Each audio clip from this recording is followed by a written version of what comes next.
Hello, everyone, and welcome back to a brand new episode of Shameless in Chicago. This is your host, Nin. And I'm Luke. And on today's episode, we're going to be talking about why I let my boyfriend go to the strip clubs. Wait, really? Yeah. You let him go to the strip clubs? Do you not? We usually go together. Oh, okay. Yeah. Yeah, It's a communal thing. Why would you let your boyfriend go to the strip club alone? You don't want to go? You don't want to go support the dancers? You don't want to go take part of the nightlife? Why? No, because then I'll just be like, wait, I want to be a stripper. They make such good money. You know what? The thought crosses my mind a lot. It crosses my mind a lot. But then I see some of the videos where the strippers are cleaning their money in their sinks and the water just turns completely black after washing it with that almond soap. Interesting. I didn't know that was a thing. Yeah, they wash their money. It's so gross. Why? Well, so all your money is guaranteed to be covered in drugs. Oh. It's being stuffed in your sweaty parts. It's being stuffed up your butt and in your crotch. Ew. You're going to hand a poor cashier these dollars? No. Some of these ladies actually go the extra mile and like get a bathtub full of like cleaner. Mm-hmm. Or what's that green? The Castile soap. They'll get a bathtub full of Castile soap, the almond soap. I wash these all the time. And they'll swing it around like they're doing laundry, like they're just cleaning jeans. Oh, wow. And they'll take it out and they'll dry it on towels and everything. And then they'll go over back to the bathtub and it's completely black water. It's how Ew. gross your money is. I mean, we know that much. Yeah, money's disgusting. Okay, so my boyfriend has never actually gone to the strip club while we've been dating. However, if he wanted to go, I wouldn't be opposed to it. Like, if you want to go, go. And I know, I get that look a lot too. Well, I have FOMO. I want to go to the strip club too. I mean, if he wants to go with his boys or whatever. That's the perk of having a gay relationship. You can just go to the strip club together. And That's it's not true. weird. I grew up, though, with like my women cousins bringing their husbands to the strip club or just leaving the husbands at home and going to the women's strip club themselves. I would go to a women's strip club rather than a man's. I've been seeing on TikTok recently of these girls doing like a get ready with me as I list the reasons why I think my man should have girl best friends. And then they just stay silent the whole time. And I'm just like, okay, well, as we listened in our last podcast, even the woman's best friend can come on to your man. Oh, they're the ones that are going for your man. And then there's this other girl, this TikToker. She's an Albanian TikToker. Her name is Drita Bekiri, I think is how you say her name. But she posted a TikTok on why she dropped one of her friends, because her friend was hitting on her husband and would laugh and be like, ha, ha, ha, you're so cute. And she's like, oh, that's weird. That's an ick. Yeah, exactly. So my thing is that if my guy wants to have girl best friends, she might become my girl best friend. For example, I have a guy best friend. His name is George. And his girlfriend, Catherine, love her. She's a model, everything. Yeah, you know her too. Yeah, I love Catherine. Yeah, Catherine's so sweet. Like, we're so cool. And like, never in her life has she been like, oh no, you can't be friends with her or stuff like that. Because my relationship with him, like, he's my best friend. And then bringing her, it's like she gained another girl best friend is essentially what happened. Because there's no jealousy, there's no animosity. And then also knowing that you have pure intentions, your guy best friend has pure intentions, and his girlfriend has pure intentions. And it seems like there's a lack of insecurity. It seems that, as long Exactly. as you're secure, you really have nothing to worry about. As long as you're secure in your friendship, your relationship, in yourself, then that's all that matters. Like, there's no reason for that insecurity. And if your boyfriend is giving you that inkling of doubt to be insecure, then maybe there's a bigger problem at hand. Do you think TikTok's helping these women become insecure? I don't know. What do you think? I have been noticing some of the trends like, hey, will you peel an orange for me? Yeah. Or would you still, and this is my personal favorite, would you still love me if I was a worm? Is that where you got it from? I TikTok? love it. Well, I don't have a TikTok. I have Instagram, so I'll watch Instagram reels, but everything on TikTok winds up on Instagram.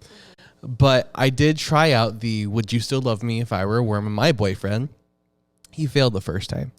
He really failed the first time. What did he say? He just was confused. He didn't know how to answer. And then I asked him again, maybe a day or two later, and he told me he would find me the best compost a worm could have to keep me around. And I said, there you go. That's a good answer. That is a much better answer. But we're giving these like young ladies ammo to give themselves issues if their boyfriends don't peel an orange for them. I agree with that one. Yes, the issues that they're creating for themselves. Oh, he won't peel an orange for me. Or the other one was olives. Like, do you like olives? And if your boyfriend doesn't engage in the conversation with you over a mundane topic, then that means he's not interested in you. I mean, well, how hard is it to answer, do you like olives? No, I think you're just supposed to say, I don't really like olives. Oh. And then he's supposed to engage in conversation. If he just brushes it off, then he's not that interested in you. Yeah, don't do this to yourself. It's called doom scrolling, and it causes anxiety. No, literally, don't do that to yourself. Yeah, no, but would you peel an orange for me? No. Do you have two hands? Do you have opposable thumbs? Do you have two legs that are functioning? Why does that matter? Then you can walk your ass to the kitchen and get your own orange and peel it yourself with here's your the own thing. hands. Would you peel an orange for me? Do I make you dinner every single time that you're at the studio? Yes, you do. So then what is the answer? Yes. Exactly. So you would peel the orange. Yes. Good, because we don't have one right here. I was going to test you, but actually, I even cut up your chicken the other day. You did. You don't like chicken with bone. I don't eat chicken off the bone. You can call me a child, but I hate bones. I hate veins. I hate tendons. He doesn't like it. I don't like it. I could be a vegetarian probably for the rest of my life if you told me I never had to eat a bone. Well, I tried to be a vegetarian once. And then it ended. Because of you. Because of me. So would you ever eat the food at a strip club? I've never been to a strip club. So sometimes they have midday buffets. Midday buffets? Midday buffets. They'll have wings. They'll have pigs in blankets. They will, oh my gosh. Are the pigs in a blanket the men? Depends on what day you're going. But yeah, the gay strip club, sadly, that I've been to does not do a buffet. It's only a buffet for the eyes. And you see some...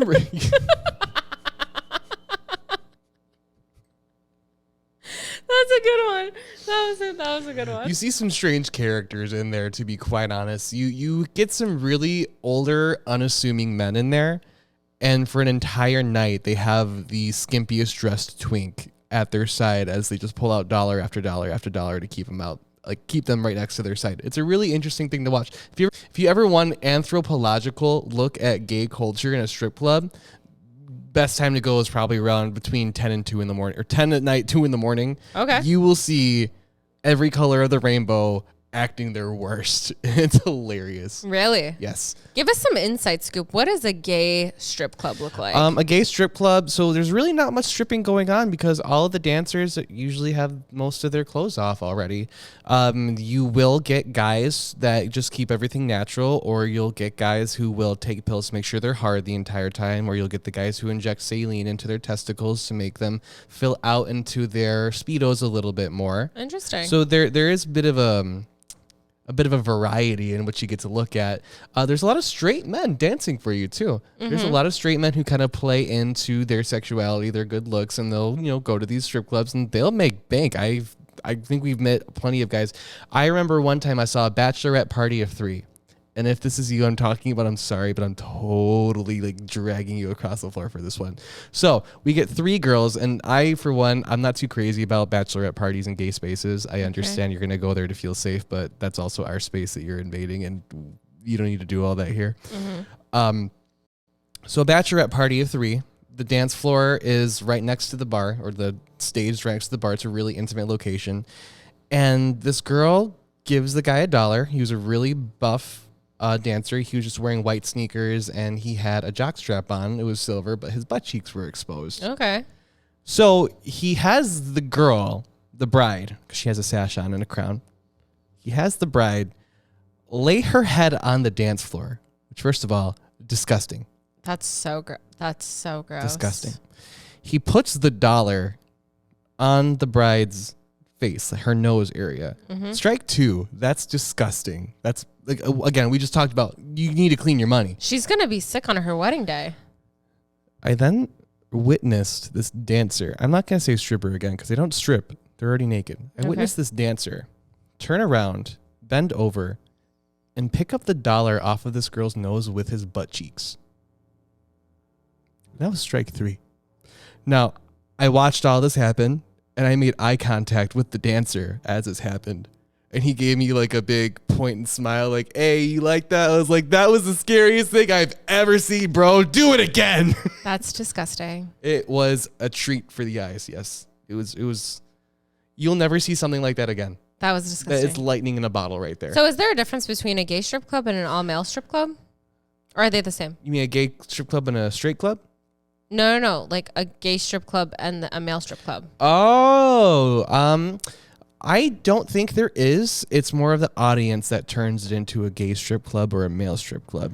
Because if you have a building full of male dancers in a predominantly gay neighborhood, you're going to have gay people go there. It's going to be influenced with gay culture because that's where the money's going to come from. Yeah. But if you go to a bit more rural area in Illinois, it's probably going to be more for the ladies and for the down low guys. The guys will still go, but depending on the demographic, that's what your show and what your bar will be geared towards. So it's not advertised as... They'll post out the guys, they make them look good. It is an LGBT bar that I go to, but I think the bar's best option will be just to play into the demographic. Okay. Yeah. It doesn't have to be gay if it's men, but you'll have straight dancers in gay clubs, Mm-hmm. Yeah, it happens. Everyone needs money. Yeah, exactly. I used to follow a stripper. Well, I still follow her on Instagram. Her name is Christina, and she actually did stripping, and then, she became successful with stripping. She became successful with her YouTube career, and now she's a mom and everything. But watching her stripping days was so interesting, and like the life and the culture of a stripper and how you have to get the right clubs. Oh my God, it was so interesting. Interesting. I wish I could have that kind of leg strength. I would love to pop a watermelon between my thighs. Cannot do anything. So if my man's was to go to a strip club, I would just be like, did you see anything interesting? You would want a rundown? I would want a rundown. Yeah. I've been to a straight strip club before with the women. And? It's kind of scary. Like straight, like women or men? Women. Okay. I went to, it was women performers, and they did not serve alcohol at the bar because it was an all nude. So if they're all nude, they won't serve alcohol because they don't want you to have an excuse, or they don't want you to blame alcohol if you're getting handsy or grabby. They just want to throw you out. So you still have to pay a cover. Okay. $25. Okay. So they're having you spend money to spend money. Mm-hmm. I mean, you're seeing them full nude. You shouldn't be able to see that for free. Yeah. And so there were about 3 stages where I went. And one side was the stripper pole. They were dancing. It was kind of a smaller, intimate, and we'd have a bunch of guys circling around. I saw men throw money at these girls who were upside down. It was insane. Off to the right, it was just another basic floor. Then they had like a main stage where there were a bunch of chairs around. So I went with a couple of friends. They were a married couple. So it was me and a married couple. I was third wheeling. And we sat off to the right of the stage. Not a single one of these dancers had any life in their eyes. Like they just hated where they were, it seemed. Yeah. And I looked to my left at one point and I realized that there was a man surrounded by 2 dancers throwing money at both of them, and both of them were bare naked dancing on this man. I had never seen something like this before. It was my first experience with women. Oh, wow. So I was thinking to myself, like, this is wild. This man must have a lot of money because he just keeps pulling it out. Wow. And honestly, I was a little uncomfortable. Mm-hmm. I started to stare at like anything else. I looked at my friend and her husband said to me, "Why do you keep looking at me?" I said, "Because I don't feel comfortable looking anywhere else. No, this feels wrong. This feels dirty. I can't do it."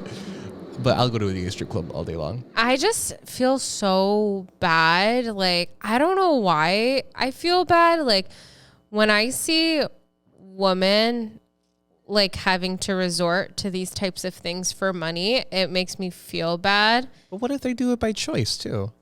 I mean, it's obviously a choice. Sometimes they think it's more lucrative. I mean, it's no different than a male strip club. We're just putting a different perception on it. Well, no, I'm not. I'm saying it because I'm a female. Oh, yeah. Yeah. But why is that the most lucrative thing? Why can't I do something else that's more lucrative? I don't know, but it's really hard to get a job out there sometimes. It really is. I feel like I can go nowhere but down on my pay scale unless I become a stripper. And even then I have to work out. I can't be the tubby one. Oh, They're my going gosh. to say, I want that one. The thicker white boy. the thicker snicker white boy. I know when I go to Tao sometimes, Tao in Chicago, oh my gosh, they have dancers. They're considered go-go dancers, I believe. Yeah. And they dance, and I just look at them. First of all, these women are so hot. Like they're not even real. They come off an assembly line, I swear. They're robots. They're all like the same hair, the same makeup, and the hair is fake because it's like all the way down to the ground. And they just look so beautiful, so manicured, so perfect. Even the bottle girls, I'm like, oh my, like this isn't a strip club, but I'm like, oh my God, these girls are so hot. Like they look so good. I'm like, how are you perfectly manicured like this? Like, guys, if I don't shave my legs for one day, I look like a freaking Middle Eastern man. Like, what is how do you Go to work every day. Make sure your legs are shaved, your armpits are like your coochie is shaved or waxed. Like I just don't understand it. I don't get it. The math does not math for me. I think being a gay go-go dancer has it a lot easier. A gay male? Yeah. Or any male go-go dancer, I guess. Because all you got to do is wear short little underwear or shorts or a jock strap and white sneakers, and you have the job. And you get to pour drinks into people's mouths. Yeah, that's true. That's one of my favorite things. I know it's always a shot of Fireball. You can't tell me it's a secret shot. I know it's Fireball. It's disgusting. But to be a gay go-go dancer, you get $5 out every minute. $5? Yeah, I know. They make such ridiculous, like, good money. And if you're a strip club and it's a lucrative career for you, go off. But invest that money. Do good with that money. Do not buy that car with the hella high interest rate. Do not, yeah. Do not do it. Don't do you that. are not an American soldier. So we clearly veered a little bit off topic. But what is something else controversial that you kind of allow your boyfriend to do and it doesn't bother you? Watch porn. Okay, that's a big one. I don't care. Like we're men. Like that's the thing. I think it makes it a little bit easier. We're men. Sometimes it's just better if you do it yourself sometimes, or at night if you're just used to doing it, releasing it. Okay. There's nothing wrong with porn. Porn is healthy. There's nothing wrong with porn. Porn is a completely healthy part of your life. Porn can help your imagination if your sex life needs a little revitalization. Porn is a completely valid form of expression. I think porn is healthy until it becomes unhealthy. Yeah, if porn becomes like you're looking at porn during work, or if you're too focused on thinking about porn rather than your partner, or you can't perform, there's an issue there. But I don't think that there is an issue with getting yourself off if you're just like alone at night and you want to watch porn. So you're fine with your man's watching porn? I let my man watch porn. He can go on Chatterbait. I really don't care. Like, just, I don't know, don't sleep with someone else. Yeah. Porn, there's nothing wrong with porn. There's nothing wrong with a fantasy. My thing is also, as like a straight woman will be like, is it a problem if my man's likes other girl photos? No. Personally, sis, if you are looking at your man's Instagram and looking at his likes history, there's already a deeper problem. Yeah, you're looking for something. We mentioned this before. You're looking for something to leave for. Yeah. There's probably a deeper problem there. Will I check my man's DMs on Instagram? Yes, I will, because I'm trying to see, not because I don't trust him, because I don't trust other women to DM my man's. Actually, when we first started dating, a girl slid into his DMs and was like, "Oh, I see you got a girl now. I guess I'm not an option anymore." And I was like, ew. Damn straight. I was like, ew, that disgusting behavior. Like, yeah, he has a girlfriend now. You shouldn't DM him and be like, "Oh, I guess I'm not an option now." Like, what? So you want to plant those seeds of doubt in his head? I'm not here for that. Yeah, no, that's weird. Because when I started dating my boyfriend a couple months in, there was this guy who, like, maybe 6 or 7 months before I met my boyfriend, I had a one night thing with. Mm-hmm. We used to be coworkers. Oh, okay. And he tried to add my boyfriend on Facebook as a friend. What is that? Get the hell out of here. Yeah. That's not cool. No. Like, we don't even talk anymore. No, seriously. Stay away from my man. You have no reason to add him on Facebook. That's disgusting. Yeah, but if my man wants to watch porn, I don't care. I literally could not care. If he's only watching porn to get off at like whenever, I don't care. But if it becomes like something like where he's following them on Instagram, following them on Twitter, looking at them constantly, then there's an issue. Not because I'm insecure, but because you're having a porn addiction type of thing. And I'm not into that. You can follow a model or two. Why not? No, a porn model? Yeah. Posting exclusive content? Absolutely not. Yeah. Because if he's always looking at this porn model and he's like keeping track of her life, then she's in your day-to-day life. Like, she's not in your own little like fantasy just so you can like, finish yourself off. I guess I just kind of see them as the run-of-the-mill influencer these days. Oh, you know what? Porn stars really have become just like run-of-the-mill influencers. They really are. Like, they advertise stuff. They get deals with sex toy products that they advertise on their Twitters and their Instagrams. I honestly see it as no different as another social media profile. It's a new era of porn stars. Yep. Yeah, the girl that was a stripper, she did collabs with vibrators. Yeah. That was interesting. I know a guy. I don't know him, but I used to follow a guy. He did a collab where it was a clone of Willie. So you got a version of his schlong to use for yourself. Oh, interesting. And they cloned his butt so you could use it as a toy. Oh my gosh. But he advertised the whole site. He's like, yeah, use this code. I thought about it. I said, no, that's too far. That's a little too far, but cool that you're doing that. Right. Oh my God. Yeah. Porn is interesting. It's healthy until it becomes unhealthy. But as long as you're in a healthy relationship and you guys communicate and you're open about it and it's not like a shh. You can watch porn together. Do it. Yeah. It might spark your relationship up a little bit. I mean, if you want to introduce porn and for like new ideas and stuff, that's great. But, do what's good for your relationship. Yeah. And there's someone, I won't name names, who does constantly plug ethical porn to me. So even if you think that regular porn sites are just a bit too much for you, you have options. I'm the person that plugs ethical porn. Yeah, I know. Yeah, guys, I'm all for ethical porn. Literally just simple Google search of ethical porn and you're good. But yeah, no, honestly, porn is a very healthy part of your day-to-day human life, human growth. If it's an issue for you, then I think that's something that you need to have a discussion with at the beginning of your relationship, because porn has become such a big part of society. Like you said, agree. These people are basically influencers. They live among us. They spend a big part of money. Western society. We should emphasize that Western society, because I don't think it's as normalized in other parts of the world. I mean, I can't speak for them, I guess, but this is the society I live in. Exactly. But at the end of the day, there's just still people. And I think what we've kind of gotten from from our podcast, and when Luke and I talk about our relationships, is that thank God we're in happy and healthy relationships.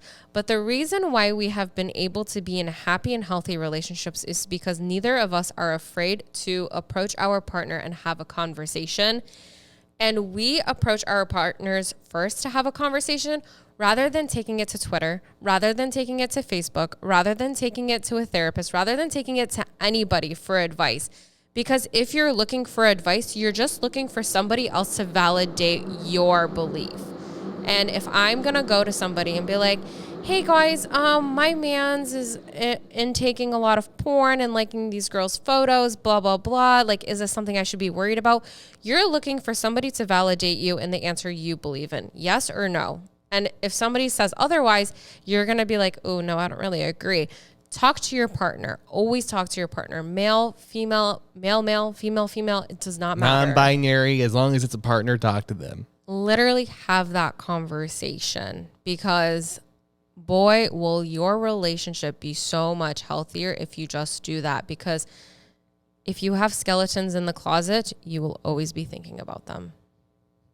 Alrighty, everyone. Well, I'm so glad you guys could join us today on another episode of Shameless in Chicago. Please make sure to like us on all social media platforms at Shameless in Chicago. Like us on Instagram. Go ahead and like us on YouTube and subscribe to our YouTube channel. Also, don't forget to give us 5 stars on the streaming platform that you are listening to us on, and leave us a great review. Please share us with your friends. Podcasts are promoted best through word of mouth. So if you guys could please promote us to your friends, your colleagues, whoever it may be, we would greatly appreciate that. That helps us. It helps support our business. So thank you guys for that. And again, until next time on Shameless in Chicago. Yes, join us next time as Nin starts a whole new blind dating scene by using only the Wheel of Fortune and people's selfies. Isn't that technically Tinder? Yeah, but you can't swipe left so easily when you're standing in front of someone you spun on. Facts. All right. Bye, everyone. Bye. Happy Valentine's Day.